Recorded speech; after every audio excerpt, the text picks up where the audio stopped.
Hey guys, it's Darkest Dreams 21. Today we're going to go across the wall. We're going to level a level 5 Necromancer who's minimally equipped. As you can see, nothing special except for the Soul Shrieker. And we're going to go level from level 5 to level 7. Just showing you it's possible. I tend to like to have both professions selected, and for a Necromancer I definitely love the secondary of a Mesmer. We're going to equip our little imp friend, and we're just going to go and just kill everything we can. And we will end by killing all 4 Charr bosses. By then, by the time we finally finish our last group, we will be level 7. So I'm just here to show you it is possible at lower levels to clear the entire Northlands, but we're not going to clear everything. We're at least going to go around and we're going to clear everything, then we're going to go after the temple. And of course, at level 5, you're receiving 100 experience per kill for these wonderful little woodland creatures here who take double damage from my imp.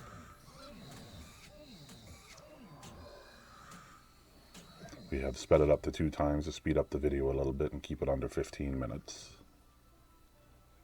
Generally, it will take anywhere between a half hour to 40 minutes to clear the entire Northlands if you hurry.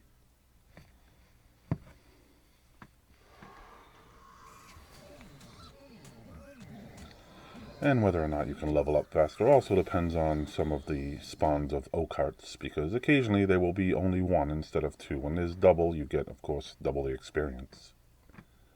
I'm not really sure the deciding factor on whether or not there'll be 1 or 2 at each location, but sometimes it just seems to be 1 at every location, sometimes it's 2. We will grab Ben here. He's only level 5, but he does pretty good damage, and keeping him alive can be a bit of a challenge depending on the other set of opponents. But as a Necromancer, we will use our Minion Master skills here to help us out a little bit, to keep them off of us for a little bit while we hammer on them. We'll go over after this first group here.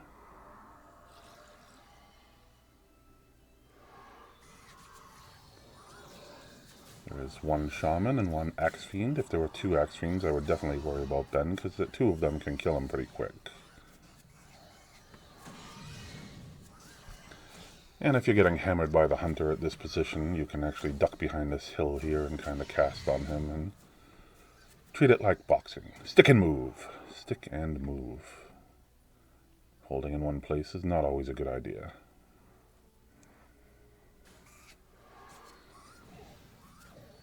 We'll circle down here and kill this solo oak heart. And as you can see, we're already over halfway to level 6. I like to keep my H hero pad open just to have a rough idea when I want to scroll over there and see how much XP I have to go. I also, of course, as you can see, like to leave my inventory open because 1, I like to work my inventory as I go, and 2, for whatever reason, if my imp died, I would like to be able to immediately respawn him without having to go and open my inventory.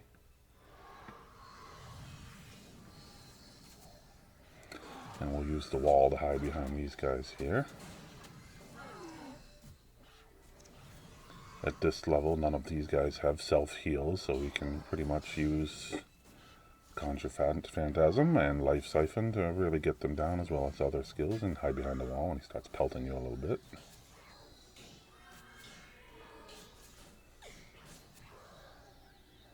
And we're getting 152 experience for him. And 152 for him. And we'll get a couple of little bony meat shields here to go after this other group over here. We have to make sure we hammer on the Axe Fiends, because otherwise they will come and kill Ben, which we like to keep him alive if we can. Just like that. Of course, my imp already leveled up. In the early stages, it's kind of funny how they level up quicker than you. Of course, once you map out and map back in, if you're still level 5, he'll go back to level 5. And you run up here and try to intercept these guys, because at level 5 I still get decent experience from them.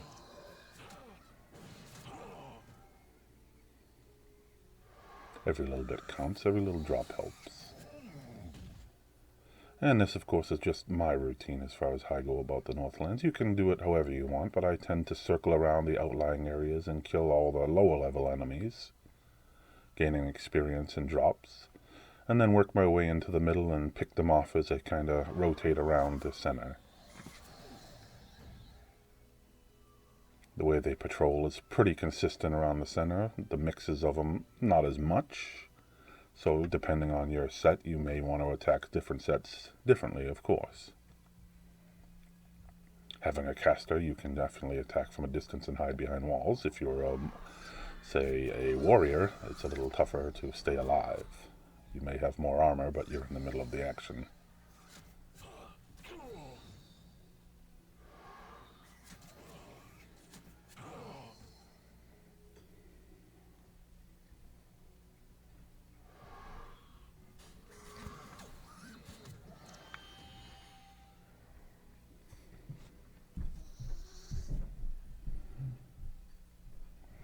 And there's usually two groups out here.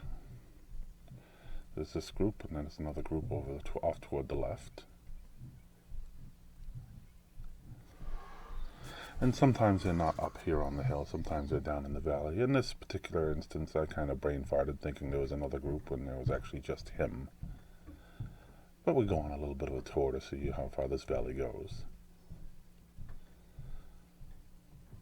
About this point I'm realizing, oh yeah, I already killed that guy, so I'll head back this way.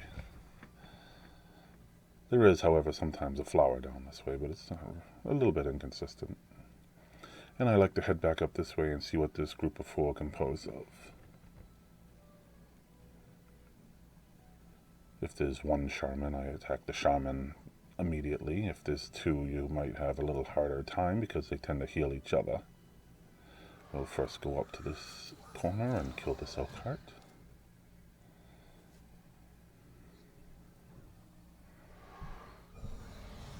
And one thing you want to do is you want to attack them from out here. Sometimes Ben won't attack them, but you want the imp, all his attacks are, is based on what he can actually see. He doesn't cast through walls like I can. So you want to basically make sure that they're in the attack bowl for Ben and the imp and let them attack, and you off to the side and do your own attacks. This guy here in the corner is always by himself. And right now we'll set up a couple weapon sets. So basically if you set them in the same spot, it'll immediately swap and it won't take up any different inventory points. But then we got this group up here. There are two shamans, so we have to be careful. At this point I come a little close to dying, but luckily I have some self-heals, and I got up the target area where they were hammering me with their physical attacks that were, of course, skipping past the ridge.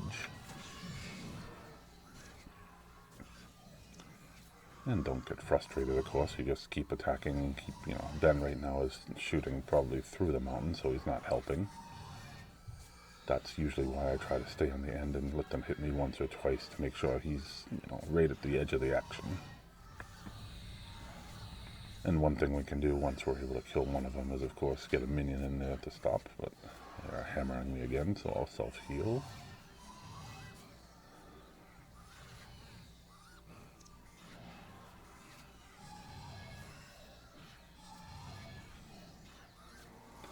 And if you, of course, hit them with that, they will kill themselves the faster they cast.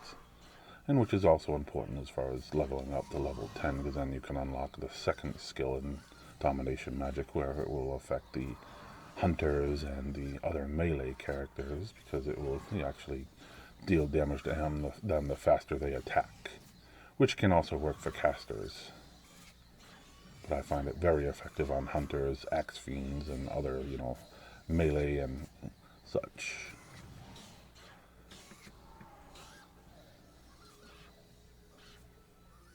Now he's alone, so we'll step up a little bit and go after him.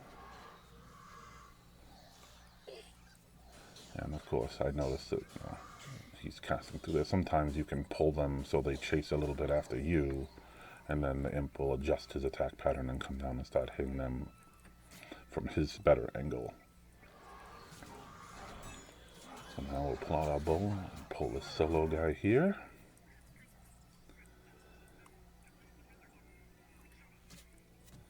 And it, of course, is Canton New Year, so we're getting lunar tokens, but that's not really important right now. And you don't have to stand here and get your butt kicked. You can kind of step off to the side and let them go after the imp and Ben and just hammer on anybody that comes up top. And they already killed the hunter, so we killed the third guy, and we are good for that group. And there's always at least an oak heart or two out this way. There's usually two groups. There's one here and one over the ridge. And many times there's also a flower out here as well. We'll head over. Yep, there's the flower. So here is a good spot to attack this group right here. You pull out your bow and just attack the lead man. And try to stay there at the edge long enough. Well, of course, Ben decided to follow me, so he's not doing us any good. And they're just outside of his attack bubble, so he kind of stands there like an idiot. We got our first kill.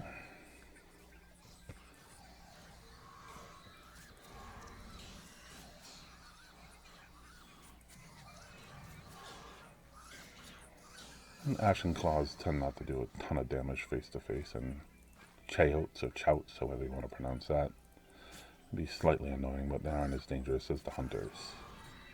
They can deal a wonderful amount of damage. Rangers do deal a good amount of damage. That's why Ben is also so effective, even though he's so low level. You want to try to kill them as quick as you can so they don't kill poor Ben. He can self-heal, but he's still only level 5. And go get that flower. Of course, because you need 50 flowers for the special equipment bag or the headgear. Upgraded headgear.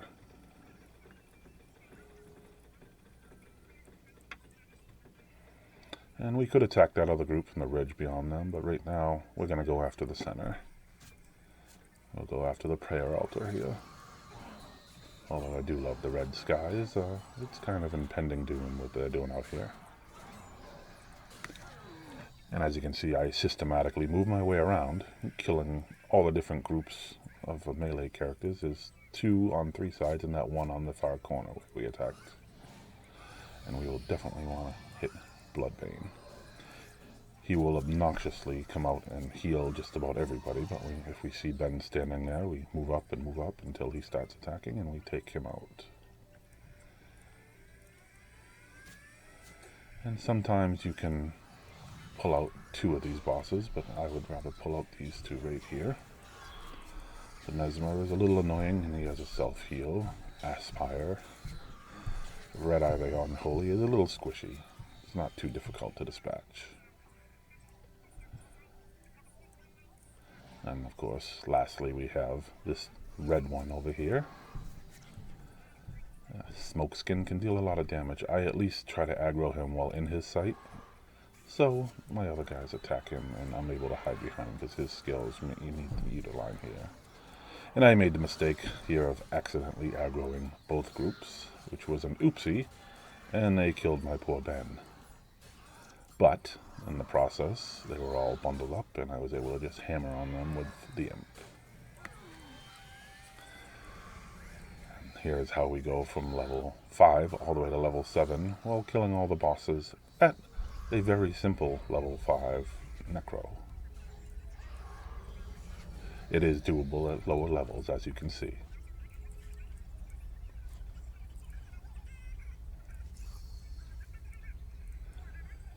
And if I didn't aggro that group, Ben would still be alive, and we could probably do the rest of the Northlands up here and clear everything, and maybe get to close to 7.5. Thank you very much for watching. Let me know if you'd like to see anything else, and I will continue to make videos of everything that I enjoy in this game.